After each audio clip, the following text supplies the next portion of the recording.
Oh, yeah. Welcome back to the All Purpose Pod for an All Purpose Life, wherever you are today and however you're listening to the Call Me Mr. You, the podcast.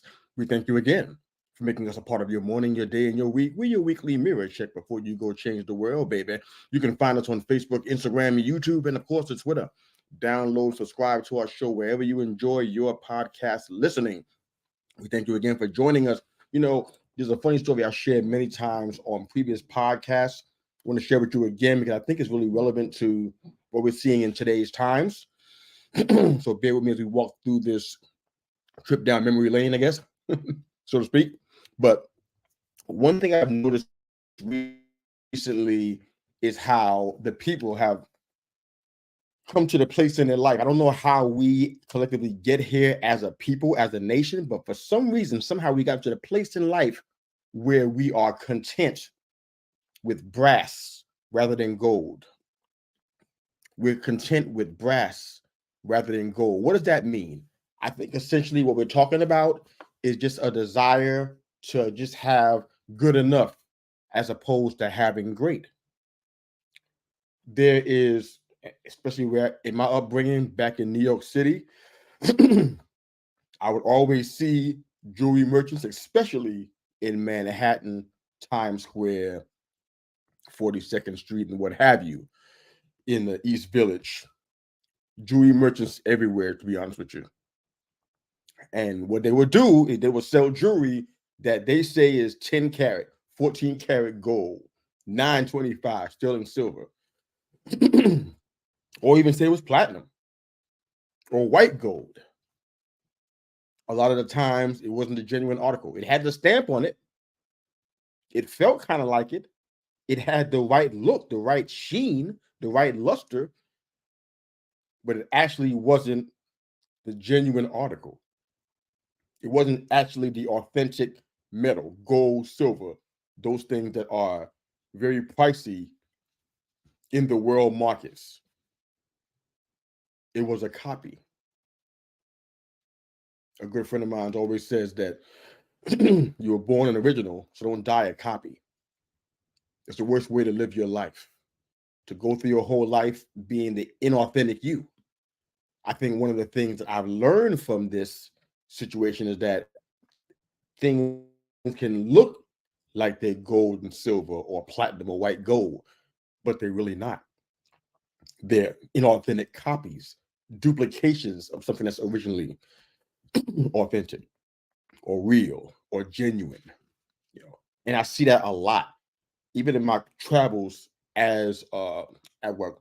I guess I say as a former life and business coach, I used to have a practice where I had paying customers, and I would help them not only begin to build some of their businesses, build their business plans, or life coach people who had issues in the family, in developing strategies for ministry. I would help them do that. I had the credentials to do so as a certified life coach. So I didn't consider myself a fake coach at all. People can talk about life coaching and business coaching as they will, but there's definitely a need for it in today's world, even way back then. Uh, but I've come across many folks who consider themselves coaches, consider themselves mentors and gurus of some sort, but they didn't have the credentials to back that up, nor did they have the character to uphold that, especially when it really, really mattered to the person they were supposed to be coaching or mentoring or giving advice to. And it makes me just kind of wonder, do we know the inauthentic from the authentic? Can we discern between the two? If you go into certain stores, I've seen it many times, especially recently, when you hand somebody a $50 or $100 bill, they hold it up to the sky and they're looking at it to make sure that it looks as though it's the real thing, a real bill, and not a copy or a counterfeit or a duplication. And I see that a lot. And it's like, I wonder how they understand that to be. Even on a level of, on a higher level where people are dealing with counterfeit bills and the influx of those in our country and in our world, how do you determine which is the genuine article from what's not? Well, you can't look at a copy and determine whether it's real or not. You got to have the genuine article in your hand and know, you know what? This is the measuring stick. This is the barometer. Anything that doesn't look like this feel like this, smell like this, isn't a genuine article. And that's where the problem lies. Most of us don't have the genuine article in our hand. You might have a real dollar bill in your hand, a real 20, a real 50, a real $100 bill. But what we don't have is perhaps real jewelry, real coaching, real values, real integrity, a real word, like a word from God that is stable and secure and stands the test of time, stands the test of generations. We don't have that in our hand. What we have is copies, duplications. And we take them around as if they're valuable, but they're not. They're not worth the paper that they're on. They're not worth the time you've invested into them. They're not worth the resources you spent to get them, because they're not the authentic article. They're not the genuine article. There's an old song that says, there's nothing like the real thing. And that's true. There's nothing like the real thing. They try to make it like it, but there's nothing that can stand up against the real thing. What's the real thing in your life? Who are the real people in your life? We got so many copies and duplications. Everything's watered down.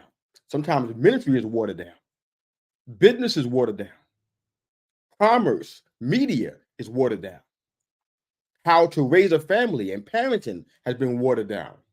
Even the media, even in sports and in life, things we talk about on the show on Monday mornings at 9. It's watered down. And we lose sight of what's genuine, what really matters, what makes the game or the family or the business or the ministry or the life full of substance and value and integrity. Because we have in our hands copies. We've settled for the inauthentic. Rather than have priceless gold in our hands, we're choosing brass and saying, this is good enough. Rather than having great, we're cool with having okay or just good enough for me because of where I am and how I see myself. What is your definition of success? The wife of JFK talked about it, and it just really rocked my world. She said that her success, or her view of success, is being a good daughter to her parents, to care for them and be responsible for them while they're in their old age and while they're going through the latter stages of their life. To her, success was being the kind of wife that she viewed herself as being, the kind of woman that she would personally want to have as a friend. To her, with all her pedigree, she was surrounded by a very prominent and influential family where there was money flowing, there was influence and responsibilities and obligations. They could change the world. And honestly, they made great changes in the world that we live in today because of their philanthropy and because of their desire to make the world a better place. The Kennedy family has been known for that. She had the opportunity to continue that pattern through education, commerce, you name it. She had the ability to do that because she had the means to do so. But her not famous, but her one standing thought about success was to be a good mother, to be a good daughter, to be a good wife, to be a good friend. How many of you have that on your success list? And where does it lie? Is it under the house in the new car? Is it under all the debts being paid off? Where does it rank in your top 5? Is it number 1? Is it how you strive to live your every single day? The every day and hour and week that you've been given? That you've been blessed to have by God's grace?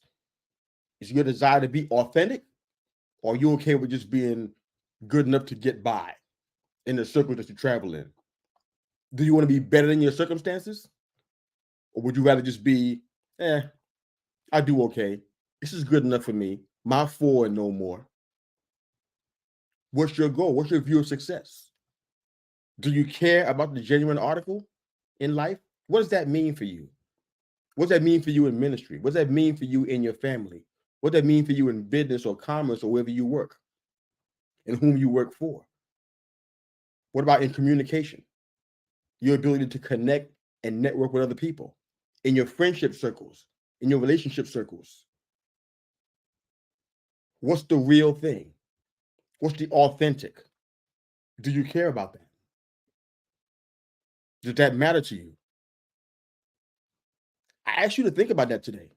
I ask you to ponder that. Because right now we're surrounded by everything fake, even to the point we have fake meat that's flowing through the fast food circles and even beyond, perhaps into our restaurants and into our supermarkets. Meat that's not even real. You got fake meat, fake jewelry, you got fake coaches on social media handing out advice, things they haven't lived and experienced themselves, telling you what to do and how to do it, giving you advice based on their own thoughts and intellect, not based on anything that would actually help you. We're surrounded by fake and inauthentic everywhere we go. Somebody has to desire the real thing, the original, the genuine article. I hope that's you today. I hope it helped. Ask yourself, what's your definition of success? What do you want to achieve when it's all said and done and all that's left behind are your children and your children's children? What do you want to be known for? What do you want to have be the remembrance for you? Is it you were a good person, that you served well, that you loved the Lord, that you built things that benefit other people? What do you want? What's your definition of success? It's nothing like the real thing, baby. Wherever you are today and however you're listening to They Call Me Mr. You, the podcast, we thank you once again for making us a part of your morning, your day, and your week with your weekly mirror check before you change the world. You can find us on Facebook, Instagram, YouTube, and Twitter. Thank you for downloading, liking, some sharing, and subscribing to our show. They Call Me Mr. You, the podcast. Hope you enjoy it. If you're listening audio only, you can find us on Apple Podcasts, Spotify, wherever you enjoy your podcast listening. You can definitely subscribe to the show via Apple Podcasts. Video only, YouTube. Hit us up. Hit the subscribe button. Thank you again for your time and your support of us. We love you guys. Have a great day. Enjoy the music. Coach out.